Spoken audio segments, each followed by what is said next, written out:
In this video, I want to show you how you can turn any existing song already mastered into some ethereal ambient textures, which sound very beautiful. Let's check that out. So first we'll be looking here at Sting 2, and it's basically set up very simple. The only thing I changed is basically the division set to 1 instead of 16th notes, so that the notes are triggering rather slowly. So you can see here actually the notes being triggered rather slow. So for example, if we set that up to 16 notes, we start to introduce that clicking because there's voice stealing going on. The granulator only has 8 voices and kind of like, yeah, there's some crackles going on. We don't want that, so we kind of like set the division here to 1. And then we have a granulator, which I feed it in one of my old songs. It's called A Warm Welcome. I'll show you in a bit how it sounds in the original. The only thing I do here is change the position. Then I brought up a little bit the scan so that the playhead of the granulator is scanning a little bit more through the audio material here. Then I set it up here, the mode to cloud, because then we are generating more different granules, so to say. And I brought up the variation so that we get some variation in the triggers. It not only triggers every time at the same position. Transpose, I brought all the way down 2 octaves so that we get lower frequencies, which is very nice for these ambient textures. The spread I brought up just slightly so that we don't detune it, but get a little bit more stereo image. And then the only additional thing I did is to the grain size, which I set to 1.20 seconds, so quite long. I modulated it by 50% with the LFO so that there's kind of like some movement going on.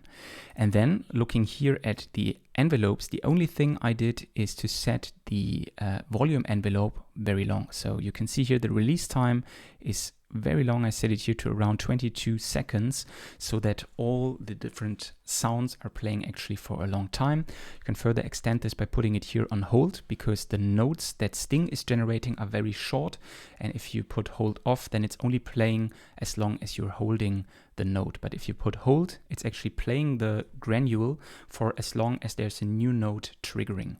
And that's what we want, because we want to have kind of like this pad sound, because otherwise if we would put hold off, then yeah, there would be dropouts between the sounds. That's basically everything we did. No other devices on here. Let's hear how the song sounds in the original. So that's kind of like the source sound that we are working with, and here comes the granule sound that we created out of this.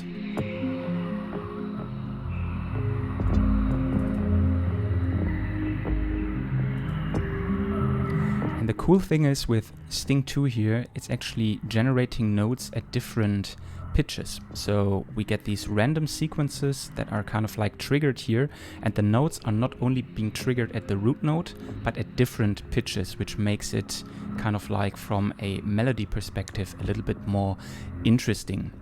What I also did, I set here the key of the track to C minor, and I basically set Sting to follow the global key, so that also Sting stays, or the note generated stay in the key of C minor.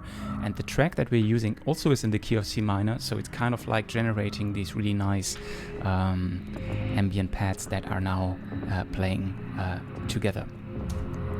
Let me show you another example, which I also really like. It's from my song Ghost, which sounds like this.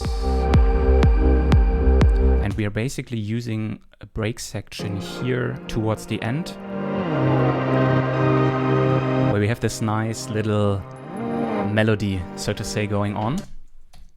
And what I did here, before I play it back for you, is actually I did two additional things. The first one is I added an EQ, because I really like the high end here. So I boosted some of that high end here, and also I cut a little bit of the low end because we're working with a lot of low frequency material here. So it can very quickly get overwhelmed in the low end. And I didn't want that. I just wanted to cut it out slightly. So I set a cut here, I think around 80 Hertz. Yeah, to just get a little bit rid of that mud. And then in Sting, actually, what we did, I modulated Sting so that every 8 steps, it generates a new sequence. So whenever we are kind of like halfway through, and you can see that when I start to play it back for you, we will generate a new sequence. And all of that together now sounds like this.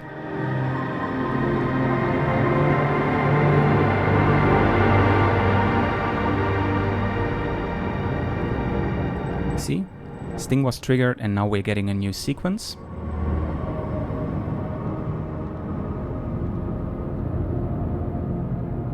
Really changing the atmosphere.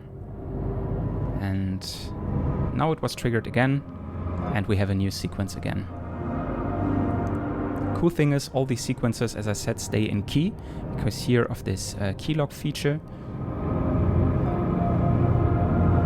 And also every time this triggers,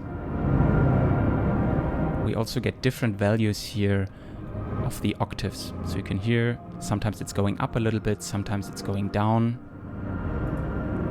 And now if we would want to further double down on that, actually what we could do is I do have the push 3 over here.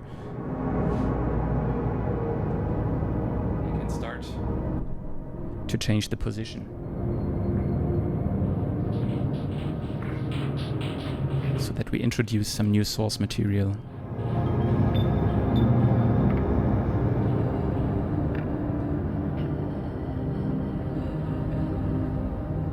You could also modulate that, obviously.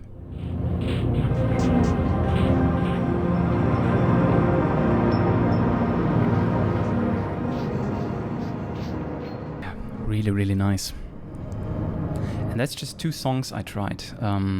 I think you can already see the potential, but yeah, it's just really, I took already finalized songs, just threw them in there, usually scanned for sequences that didn't have that much rhythmical material playing.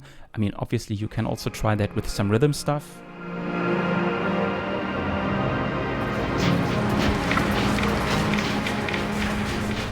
But I feel that here, where I am right now, this is the sweet spot where kind of like the magic is happening. And that's it for this little trick. I hope you found that useful. I actually used it quite a lot recently, either for some ambient jams that I created or to create some nice pads that can play in the background of my melodic house and techno jams. So feel free to use the idea, come up with some creative stuff and see what you can get out of it. If you like the stuff I do here, a sub to the channel is always appreciated, as well as a like to the video, or let me know down in the comments which tricks you like to use in Ableton Live, and I can't wait to see you again for the next video. Stay creative and see you next week. Bye bye.